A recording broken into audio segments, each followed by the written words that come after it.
আপনার কথাগুলো, আপনার বক্তব্য আপনি বলেন, কিভাবে কি নিয়ে বলতে চাচ্ছেন বলেন আপনি। জি, আমরা বাংলাদেশবাসী, এরা বাংলাদেশ একটা গণতান্ত্রিক দেশ। জি, এ দেশের মানুষ গণতন্ত্রে বিশ্বাসী, গণতন্ত্র চায়। তারা সংবিধান অনুযায়ী গণতান্ত্রিক সরকারে বিশ্বাসী।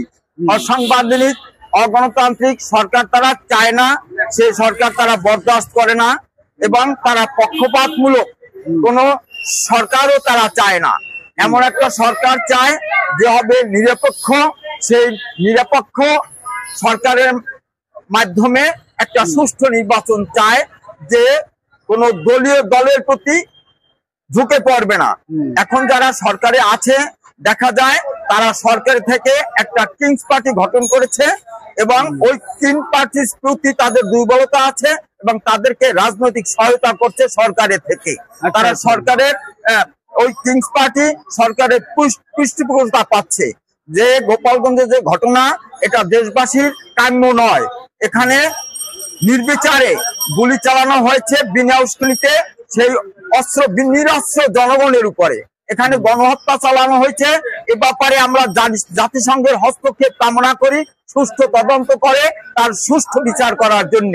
এবং এই সরকারকে, গণতান্ত্রিক সরকার না আসা পর্যন্ত তাকে ক্ষমতায় থাকা জরুরি ভিত্তিতে পদত্যাগ করার জন্য আমরা দাবি জানাই। কারণ একটা নিরপেক্ষ সরকারের কাছে, নিরপেক্ষ ব্যক্তির কাছে, যিনি সাবেক প্রধান বিচারপতি, এমন একজন ব্যক্তির কাছে ক্ষমতা হস্তান্তরের দাবি জানায়, যে তিনি যেন অনধিক 3 মাসের মধ্যে একটা সুষ্ঠু নির্বাচন দিয়ে গণতান্ত্রিক সরকারের কাছে ক্ষমতা হস্তান্তর করে।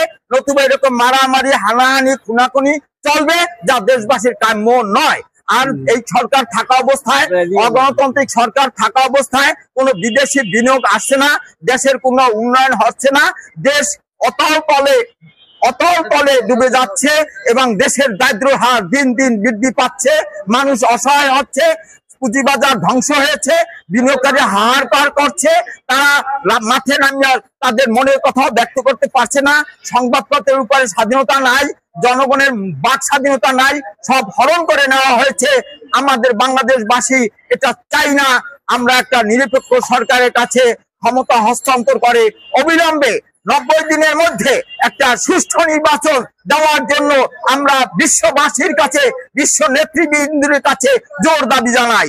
আর মাগুরার আর সেই মাদারীপুরের সেই গোপালগঞ্জের ঘটনার জাতিসংঘের তদন্ত পূর্বক এই রকমের যে আর্মিরা তারা যে নির্বিচারে গণহত্যা চালাইছে, তার বিচার দাবি জানাই।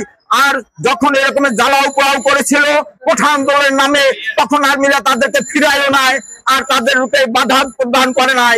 এখন কেন এরকমের বিনা উস্কানিতে একটা দলকে শিলটার দেওয়ার জন্য তাদের উপরে গুলি চালানো হইলো?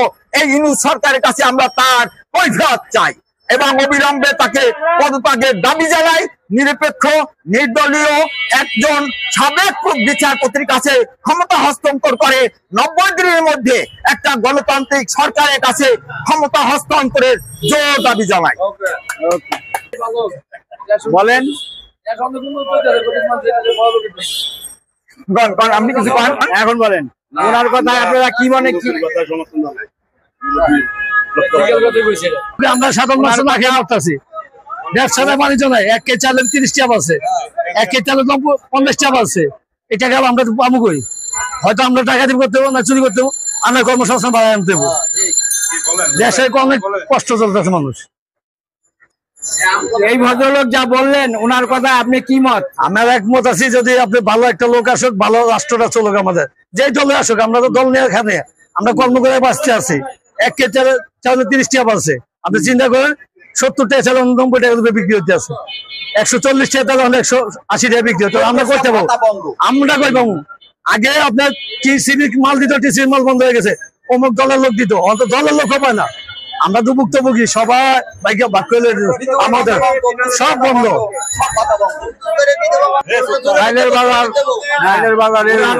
ওনার কথা অনুযায়ী আপনারা ওনার কথাকে কি মত দিলেন? আপনি কি বলবেন বলেন? এই যে চালের বাজার, তেলের বাজার, লবণের বাজার, হলুদের বাজার, এনের দাম বাড়তে আছে।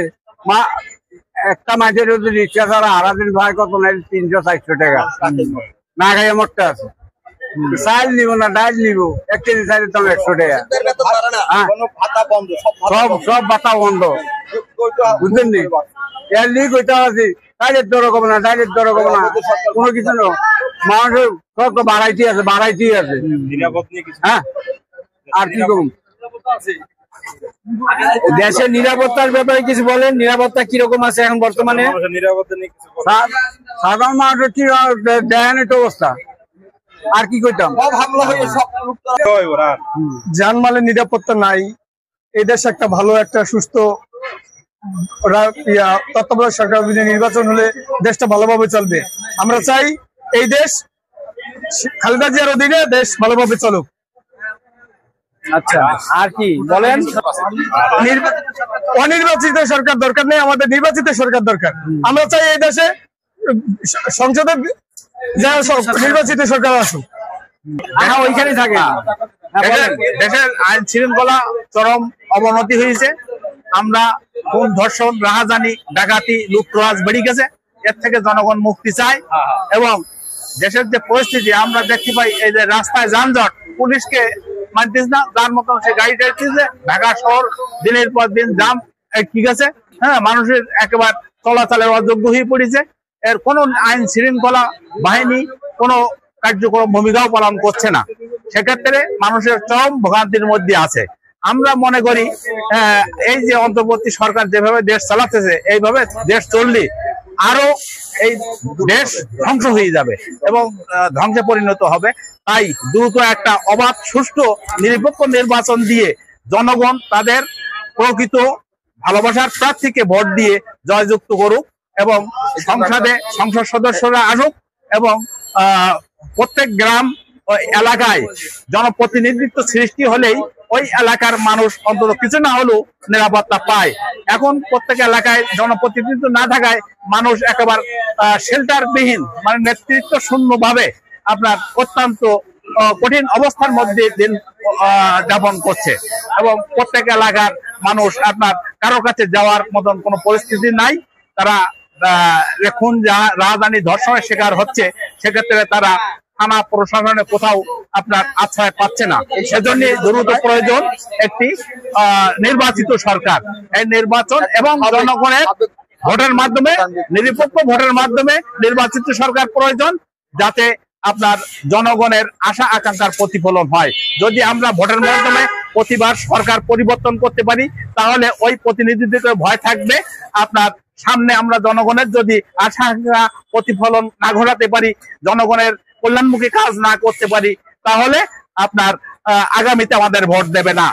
আপনার তাই আমাদের একটা নিরপেক্ষ ভোট ব্যবস্থার প্রয়োজন, যাতে প্রতি নির্বাচন নিরপেক্ষভাবে হয় এবং নিরপেক্ষভাবে আপনার জনগণের মতের প্রতিফলন করে একটি জনগণের সরকার প্রতিষ্ঠিত হয়। তাহলে প্রত্যেক প্রার্থীরও ভয় থাকবে, জনগণের আশা আকাঙ্ক্ষা প্রতিফলন না করলে আপনারা।